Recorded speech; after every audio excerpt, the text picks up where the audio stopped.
Welcome, welcome, welcome, welcome everyone to Care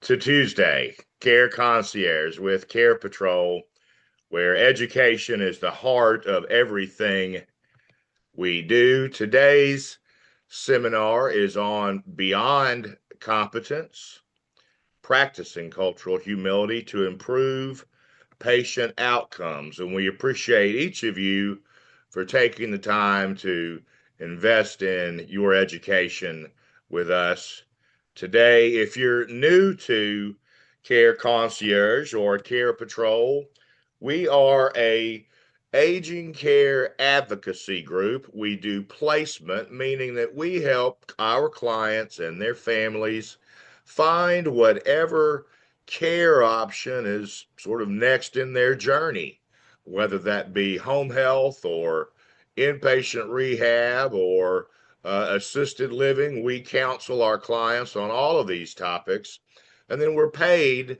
sort of like a realtor if one of our clients moves into an assisted living. But our services remain at no charge to our clients, just as this education is at no charge to you. So we very much depend upon and are very grateful for you referring us when you have patients and clients who need assistance, perhaps beyond what you have the time to give, which is often the case with our referrals. We're able to take over and help someone in the absence of their clinician having just frankly the time to being overworked. So, uh, again, today's seminar is Beyond Competence, practicing cultural humility to improve patient outcomes. And we do, if you're new to us, encourage discussion. We hope that you will add your voice to ours. I know that your colleagues on the line will appreciate your experience and observations. If you're new to Zoom and you don't know how to access the chat room, move your cursor to the top of the screen or to the bottom. At one point, a black bar should appear, and on that bar is the word chat. Please click on that and add your thoughts or questions or evaluations, whatever it is that's on your mind. We hope you'll share it. The This certificate is only awarded to you if you do our password protected evaluation. Now, we use a password protected evaluation because the Alabama Board of Social Work, which accredits us to provide this contact hour, states that if we do, that this hour will be considered like a live hour, not a video hour, not a recorded hour. So we give a password at the end, which you must have to do the evaluation, which you must do to get a certificate.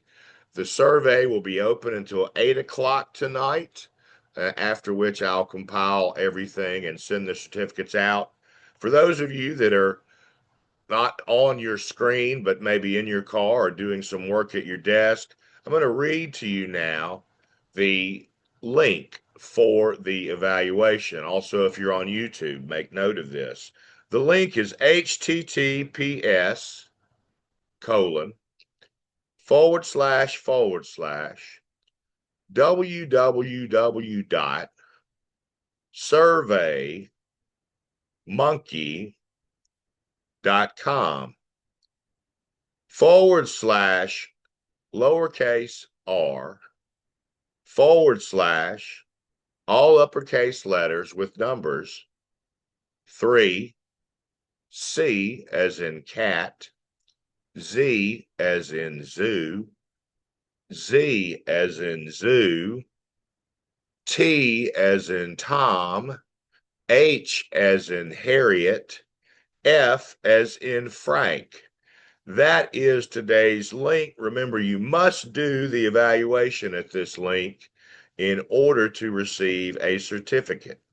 And yes, I have put it into the chat box for everyone. And again, we'll give the password at the end. So, our objectives for today are threefold, and these will be on the evaluation. One is we want to make sure that you can distinguish the difference between cultural competence, which is what we've all been sort of trained and told we should seek and do. Distinguish between cultural competence as a knowledge base and cultural humility. Our second objective is we want you to be able to list and recall the 5 R's of cultural humility. And three, we hope to engage you in some discussion around your real world patient encounters. So, in that vein, can you recall a specific patient encounter where you applied your clinical expertise and your cultural knowledge, and yet the outcome was poor, or the patient seemed to disengage? Can you recall a specific patient encounter where you applied your clinical expertise and your cultural knowledge, and yet the outcome was poor, or the patient disengaged? Remember, if you like to comment, enter into the chat room using the Zoom tool on the black bar. If you can recall a specific patient encounter where you applied your clinical expertise, you applied your cultural knowledge, and yet the outcome was poor, or the patient disengaged.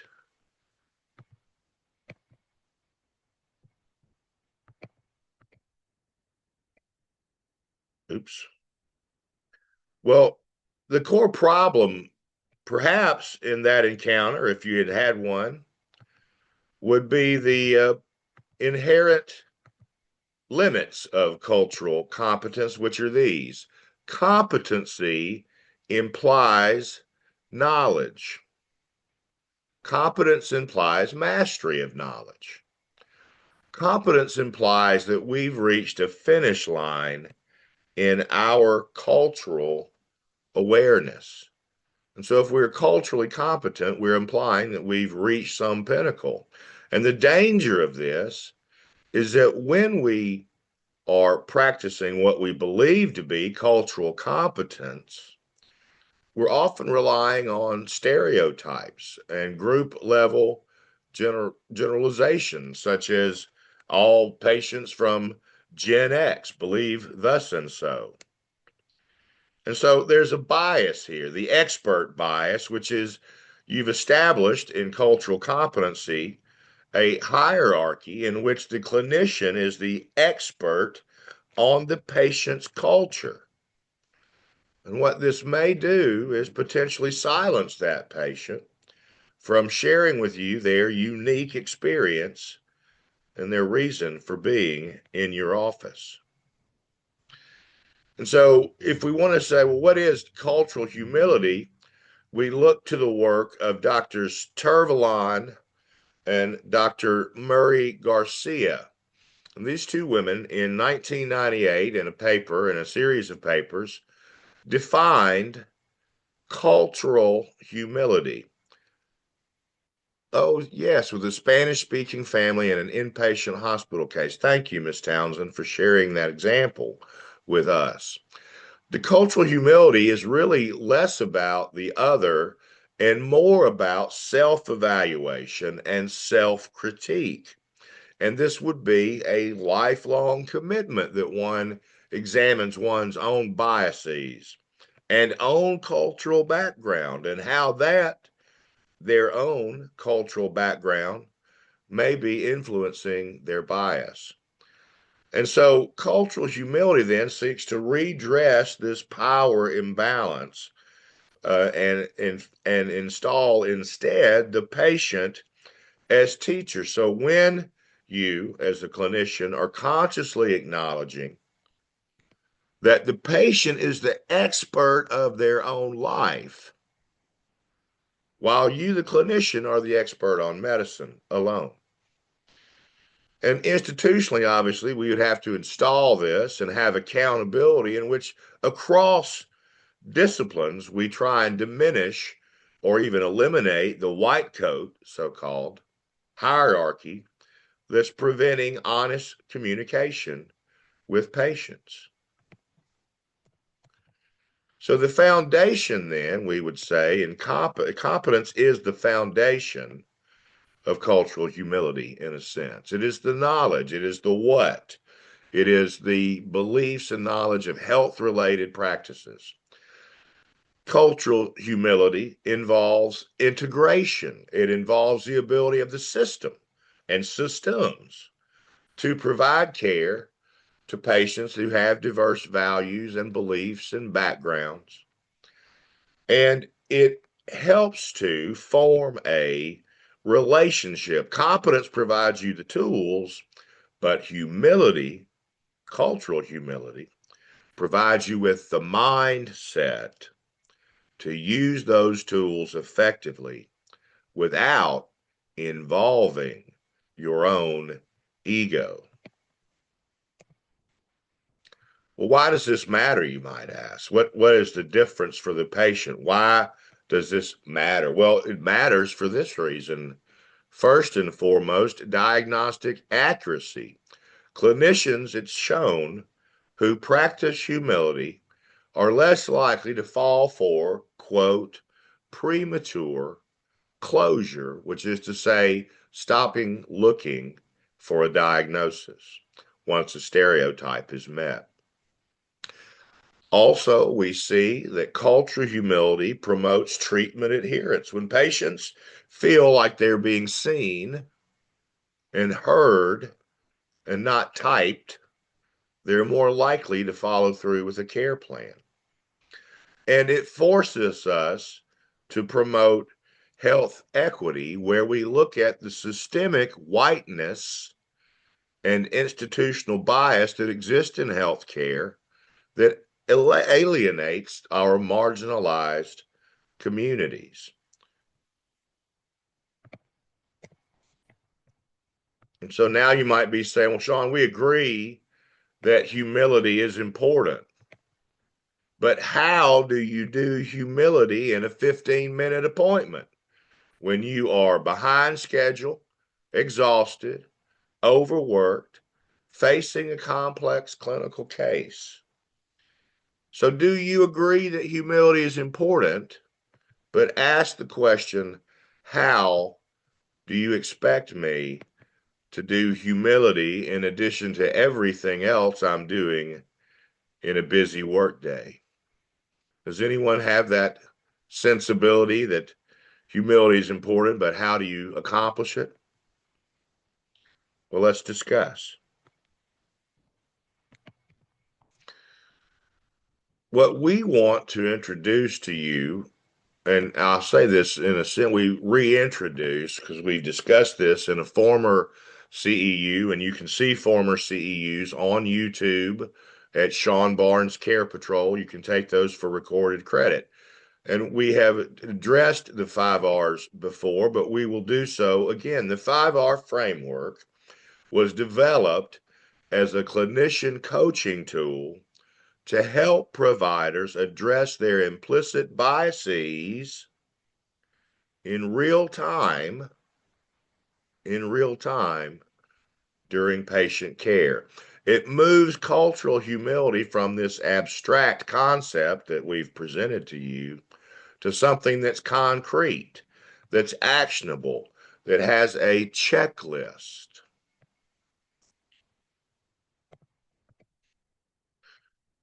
And the first R of the 5 R's is reflection. So reflection will define, and is defined in cultural humility, as the act of approaching one's own life as a candidate for analysis and not as simply a neutral observer of someone else. Ms. Townsend, thank you for your reply.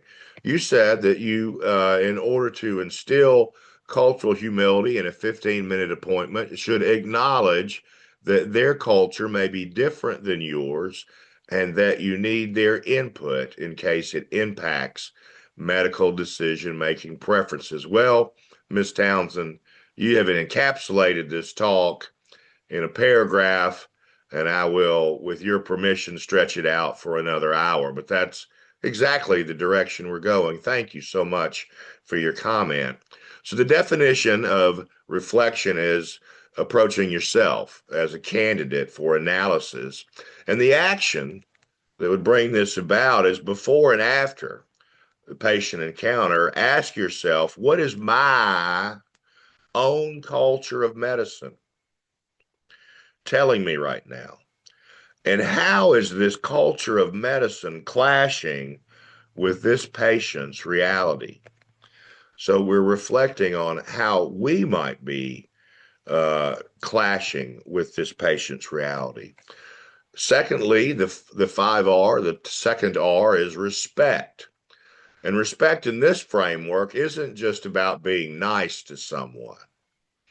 It is an intentional practice instead where we treat the patient's lived experience as expert data. The action here is that we want to validate this patient's perspective, obviously. We want to avoid correcting cultural beliefs and instead find ways to integrate our medical care into those beliefs, which is what Ms. Townsend so brilliantly encapsulated. And so you might say something along the lines, and she may have said this, I see that this blank is very important to your healing. How can we make sure that my recommendations work alongside it? Respect. 3, the third R is regard, defined as holding the patient in high esteem, regard, regardless of their social status, background, or their compliance history with you. And the action here is monitoring, again, your responses. The first R, let's go back so no one misses, is reflection, Miss Latham. Reflection is the first R, respect, the second R, the third, regard. And if you feel frustrated in your appointment, pause and ensure that you don't have some unconscious bias, some lack of regard for the patient. And ask yourself, is my regard for this patient dropping because they are challenging my authority or because they don't fit my image of a good patient? Regard. The fourth R in the 5R tool is relevance.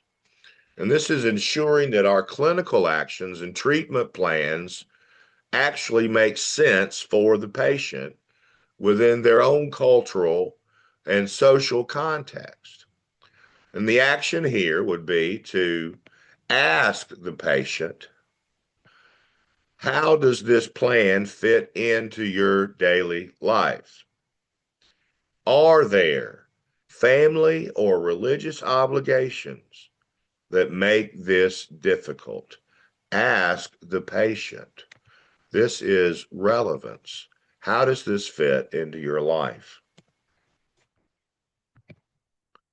And the fifth R in the 5R tool is resilience. Remember, we said that cultural humility is about self-examination. And so with resilience, then, the fifth R in this clinical coaching tool is really about you, the clinician. It's about your ability to maintain personal and professional wellness while you're navigating all of these cross-cultural interactions and employing self-reflection in each to prevent moral injury. Because we see that, again, studies show that practicing humility helps us to prevent burnout. And the action here is understanding that Humility reduces performance pressure. It reduces your need to be the expert. It reduces your need to know everything and thereby lowers your stress. You might say at the end of the day, hey, I missed the mark today, but I learned something that will make me a better clinician tomorrow. This is practicing resilience using the 5R tool. And so a summary of the 5Rs is reflection. Am I aware of my own biases in this moment? Respect. Am I treating the patient as the expert of their own life? Regard. Am I maintaining this patient's dignity regardless of their actions and behavior? Relevance. Is this plan realistic given this patient's life and culture? And resilience. Am I using this cultural humility, this self-reflection, this egolessness to sustain myself and my own energy? So that's a summary of the 5R tool. And I'll ask you again, when was the last time? Maybe you'll have some answers here. When was the last time a patient told you something that had nothing to do with their physical symptoms, but had everything to do with why they were in your office? Anyone, when was the last time a patient told you something that had nothing to do with their physical symptoms, but had everything to do with why they were in your office?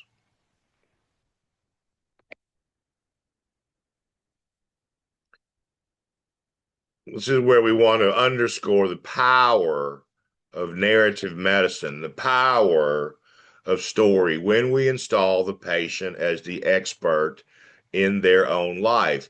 Clinical literature suggests that this narrative so-called medicine is the practical bridge for us to practice cultural humility in each patient encounter.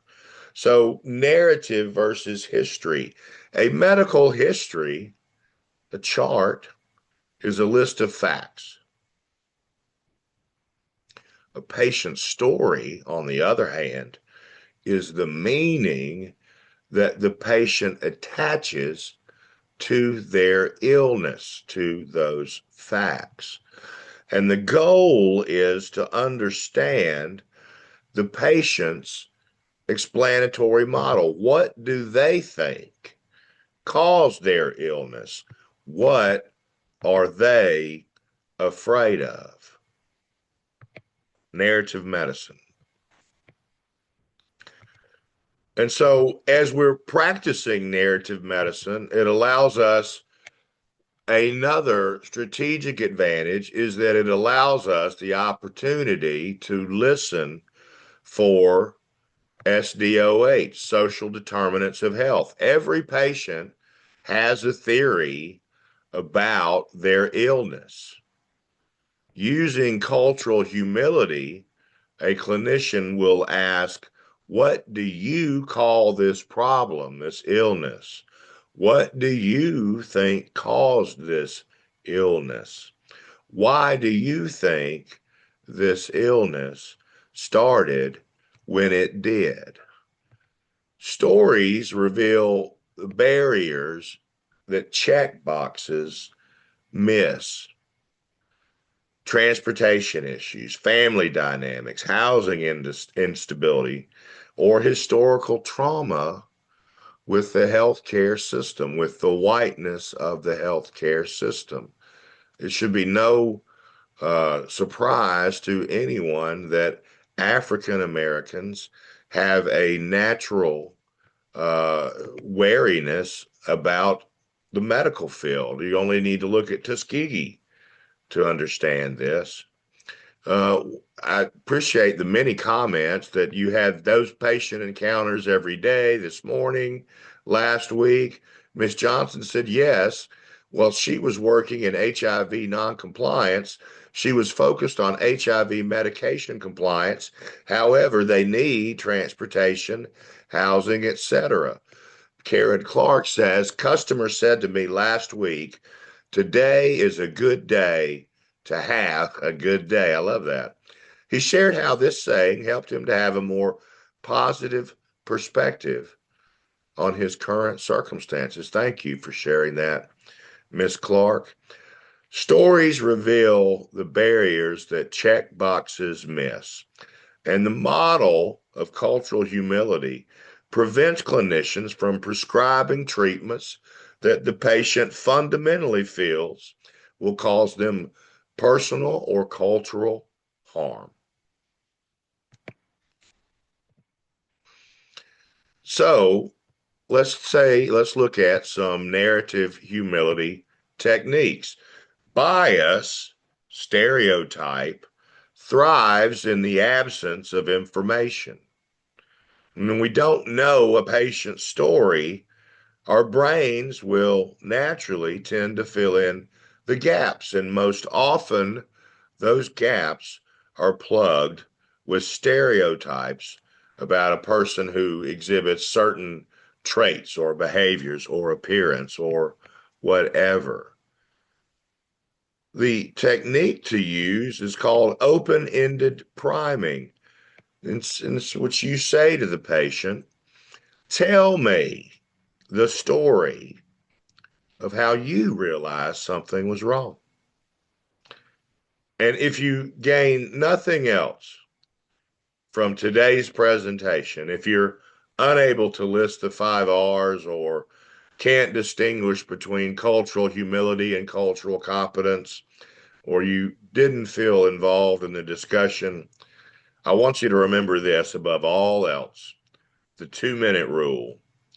And this is allowing the patient to speak for 2 minutes without interruption. And studies show that most doctors interrupt a patient within 11 to 18 seconds.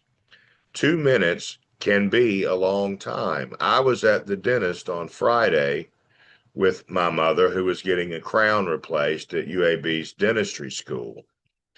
It was a old crown, 70 plus years old. It took some effort to get it off and then some effort to make the mold of the new tooth, which the dentist said, Sean, or turned to me and asked me to set a timer. And he looked at me. He said, it's about a minute and a half now. I said, no, sir, it's 30 seconds. He looked at me. I said, 45 seconds, 75 seconds. And he said, this is the longest 2 minutes in the history of dentistry. And it was. 2 minutes in certain settings can be a long time. I'd appreciate, Ms. Townsend, that 2 minutes is forever in a fast-paced hospital setting. That's so interesting. So fast-paced, and yet time passes slowly. Allow the patient to speak for 2 minutes without interruption, and this will promote narrative medicine. This will promote cultural humility. 2 minutes. And so let's look at a little quick case study of the non-compliant label, which I believe is what one of our commenters had stated she was frustrated with about her patients and their HIV medications. So the cultural competence view around this might be, hey, this patient isn't taking their meds because they don't understand the instructions, because they're not English speakers as a first language or some other reasoning. But in a humility view, practicing humility and using cultural narrative, and through understanding and hearing and listening to the patient's story, the provider might learn something instead. In fact, they might learn, in this case, that the patient is fasting for a religious holiday, and the prescription states that the medication must be taken with food. And so this allows the clinician to then adjust the plan to suit the patient's life.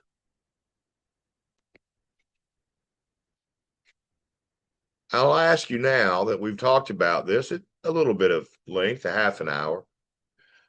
Would it feel, or does it feel, more exhausting for you to maintain the expert facade? Or would it be more exhausting, you think, if you practice cultural humility and admitted to the patient, I don't know all of the answers, but I want to learn from your experience so that we can uncover the answer together? I'll just ask again, does it feel more exhausting to maintain the expert facade, the cultural competence facade, or does it feel like it would be more invigorating to you to drop the veil and simply ask the patient, I want to learn from you? Thank you, Miss Holly. You think it's definitely easier to learn from their experiences. Well, one thing we want to show you is that there's a link between cultural bias and cultural competence and disconnect and clinical burnout.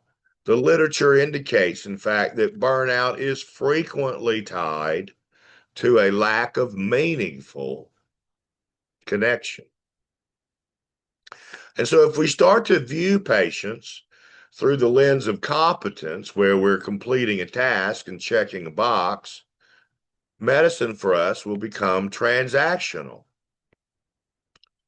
And transactional care, we've seen, is what leads to compassion fatigue, which we've also discussed in another CEU. Cultural humility, by contrast, fosters a relational model, a relationship model that fosters and reinvigorates the clinician. Learning always invigorates us. Learning from others, doubly so. And so let's address then this epidemic of burnout. What we have in medicine and healthcare is a connection gap, wherein burnout is driven by a series of moral injuries day after day after day that causes you, the clinician, me, to feel like a cog in the machine. Cultural humility is the antidote to this moral injury. It fosters authentic human connection.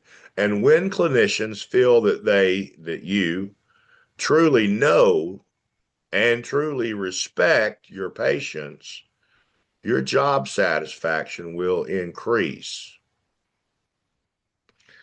So there's every reason to practice the 5 R's and cultural humility, if not for the patient, then for yourself.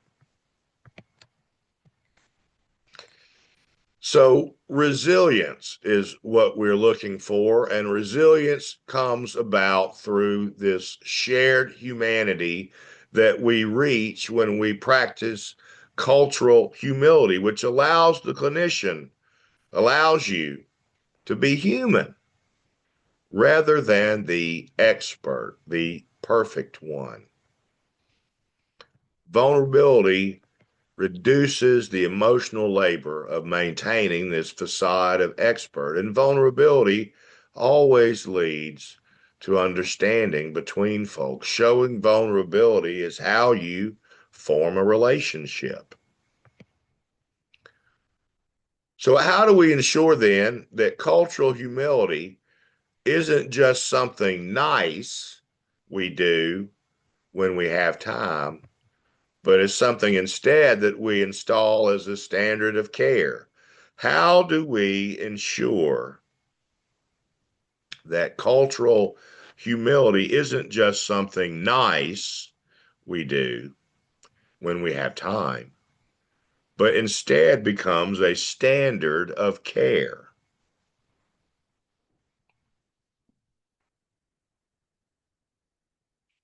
How do we ensure that cultural humility isn't just something nice we do when we have time, but a standard of care?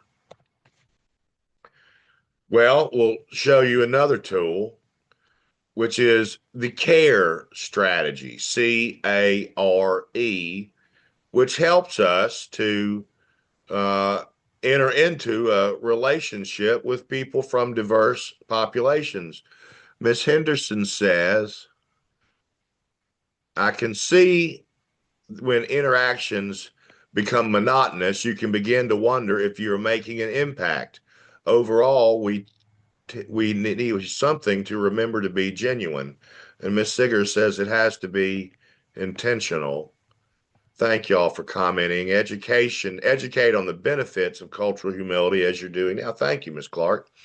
So the CARE strategy is communication beyond translation. This is not simply, uh, you know, trying to get information into someone. It involves more about their health literacy and using what you all know to use and likely do, the teach back method, where you can, in the midst of doing the teach back training, look for some nonverbal cues that might signal a patient's discomfort or disagreement, which allows you to ask again, tell me about your experience. Communication from the CARE strategy. Assessment, systematically asking about social determinants of health. For example, who makes the decisions in your home? Do you even make your own medical decisions, or does the eldest child in your home do so, the eldest male? Are there religious fasts or holidays that might interfere with your treatment, such as taking your medication with food? R of the CARE strategy is for respect and relationship.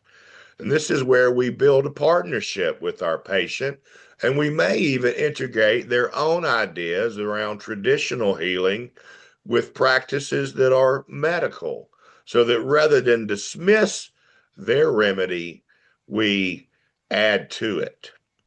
And then engagement is the E in our CARE strategy, in which we want our patient to move from being compliant, which is to say, doing what you're told, and move towards adherence, which is agreeing on a plan and following through with it.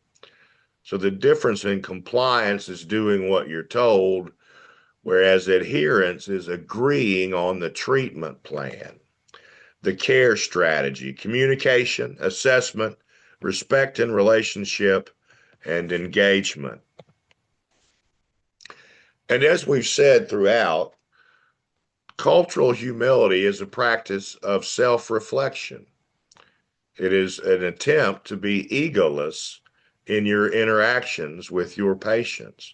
And so we want to present this checklist for you that you might employ after you've visited with a particularly difficult patient, or you might employ in the morning before you do your rounds, or you might employ in the evening when you're doing your charting. One is we want to check in on our internal state. We want to reflect and regard where we are. What is my current stress level? And how might my stress level be affecting my patients or empathy with my patients? What assumptions did I make in this encounter about this patient based on their appearance, based on the way they talked, based on their zip code? And if I felt frustrated today, was it because the patient challenged my authority or my expertise, or was it something else? The second item on our checklist that we want to get square with is the interaction that we had. Did I allow the patient to speak for at least 2 minutes without interruption? Did I ask the patient, what is your biggest concern today? Rather than just focusing on their symptoms, which is to say their checkbox, their list. Did I validate the patient's beliefs about their health, even if those beliefs differed from my clinical viewpoint? Interaction. Third, we want to check in on the treatment plan. Was it relevant? Did we provide relevant information today? Does this plan account for the patient's financial, transportation, and family realities, which is to say, does it take into account the social determinants of health? And did I use teach-back methods to ensure that the patient actually did agree with the plan rather than just nodding in existence with no plan to continue this treatment? And have I asked the patient what barriers they might see in pursuing this treatment plan and recommendation? And fourth, in our checklist for ourselves is growth and resilience. Remember, this is about you. What did this specific patient teach me about their culture or their perspective that I didn't fully understand? And if I made a mistake, or if I felt there was a disconnect, how can I approach this next time with curiosity rather than the guilt I'm feeling right now? How can I improve? And so we'll just show you again, because we want you to understand the differences in cultural competency versus cultural humility, and hope that you can see the nuanced difference here. So in cultural competence, which we said is the foundation of cultural humility, it is the knowledge base, the foundation, or the goal of cultural competence is to build that knowledge base, to enhance that knowledge base about specific beliefs and behaviors.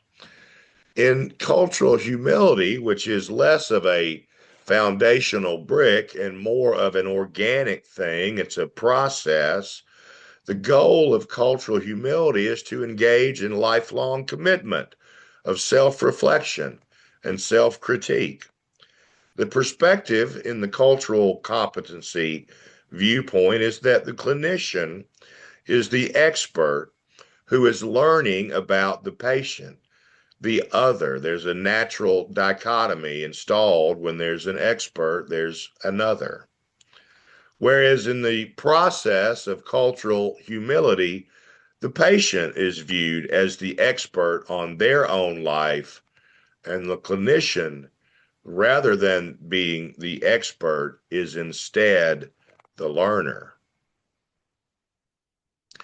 The endpoint in cultural competence implies that there is some destination, some mastery, some goal, some finish line that we can achieve, whereas the process of cultural humility is dynamic and ongoing and has no end. Power dynamics are installed with cultural competence that often leave the traditional clinical patient hierarchy intact. In cultural humility, we are actively seeking to redress this power imbalance within this relationship, patient to clinician. The focus of cultural competence is on traits, generalities. The focus on in cultural humility is the clinician's own self. And what we risk when we employ a model that only addresses cultural competence is that we naturally are led down the road of unintentional, albeit, but stereotyping and box checking nonetheless, Whereas in the process of cultural humility, we minimize stereotypes because we're treating every patient as a unique individual within that culture. Cultural competence is about information gathering. What do people from Gen Y believe about transfusions? Whereas cultural humility is about the 5 R's, ending in, let me remind you, resilience. So let's look at a practical scenario.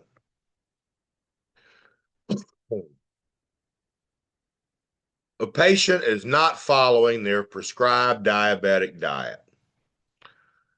In our traditional cultural competency approach, we might recall from our training from school or from a CEU like this one, maybe not like this one, but another. We might recall that a patient's particular ethnic group or religious group or you name it group traditionally consumes a diet high in specific carbohydrates. So, as a clinician practicing cultural competence, it makes sense then to provide a pamphlet that's translated into this patient's language that shows allowed and forbidden foods based on that culture's typical diet. And the result could very well be, and often is in an approach of this sort, that the patient feels profiled. The patient feels misunderstood because, in fact, they don't eat those traditional foods. Their barrier is not their culture and those traditional foods, it is the cost of fresh produce. The cultural humility approach to this scenario would be using reflection to realize that you, the clinician, are frustrated by the patient's noncompliance. And then employing the next R, respect, asking that patient something like, I see the blood sugar levels aren't where we want them. Can you tell me the story of what a typical day of eating looks like for you and what challenges you may face in getting the food you need? And the result here in practicing the process of cultural humility is that through the patient's story, through narrative medicine, the clinician discovers that this patient lives in a food desert and cannot access many of these healthy foods. So, together, that allows the clinician to focus on things like frozen vegetables and canned foods that might be available or more readily available to the patient.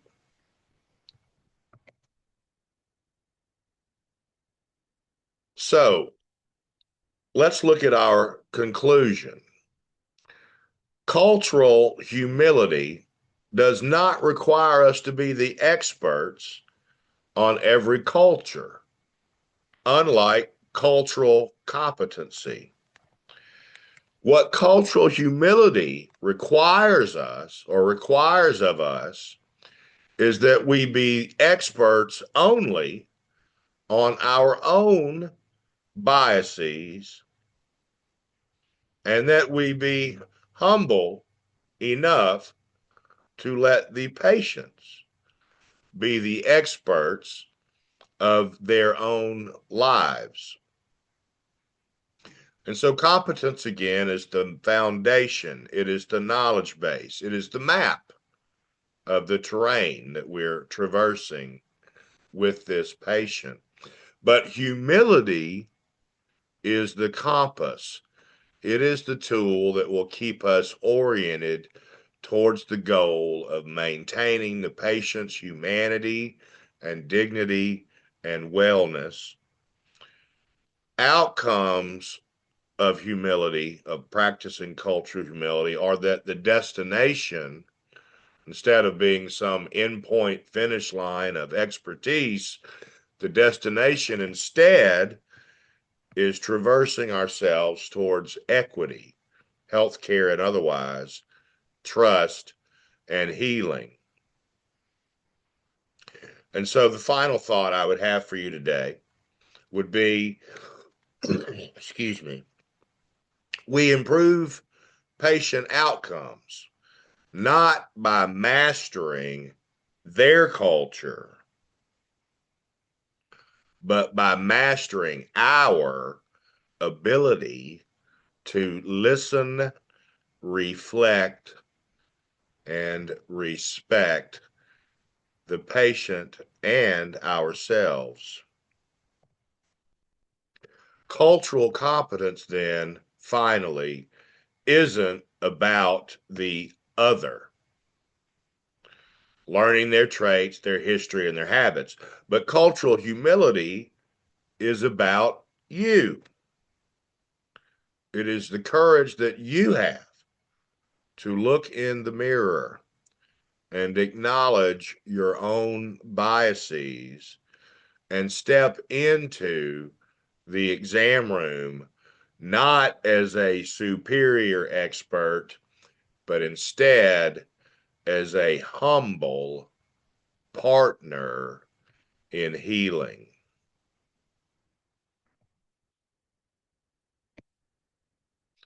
And that is cultural competence, beyond competence, rather, practicing cultural humility to improve patient outcomes. The password for today's evaluation is humility. And I'll put that in the chat room now. Humility with a capital H, lowercase UMILITY. Humility is the password.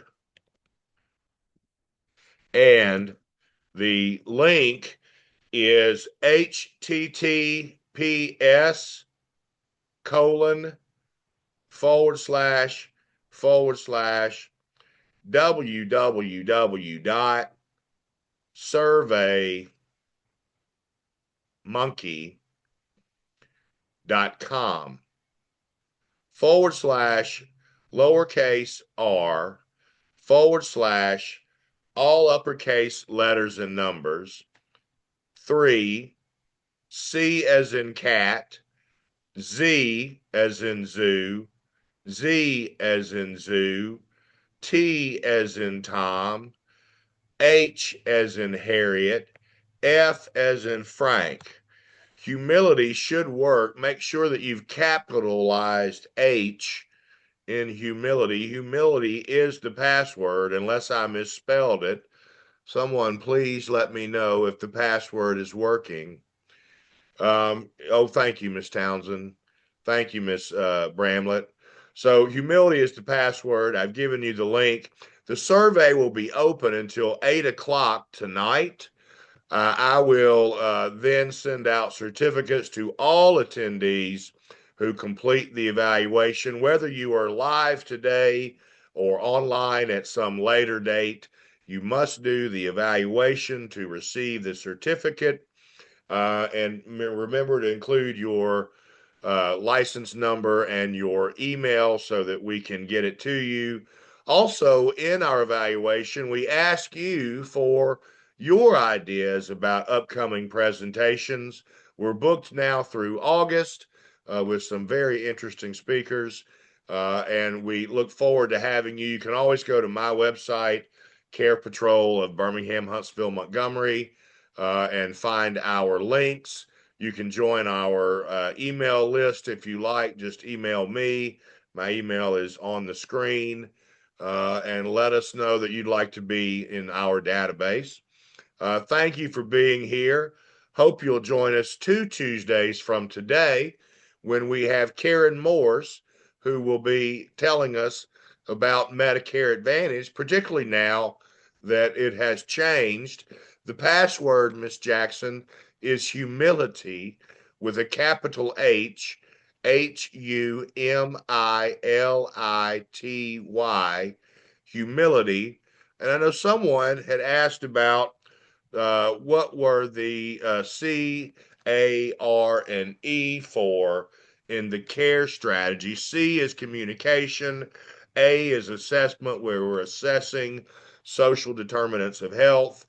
R is respect and relationship, wherein we're practicing cultural humility, asking the patient, letting the patient be the expert, fostering a relationship, and then integrating traditional practices with medical.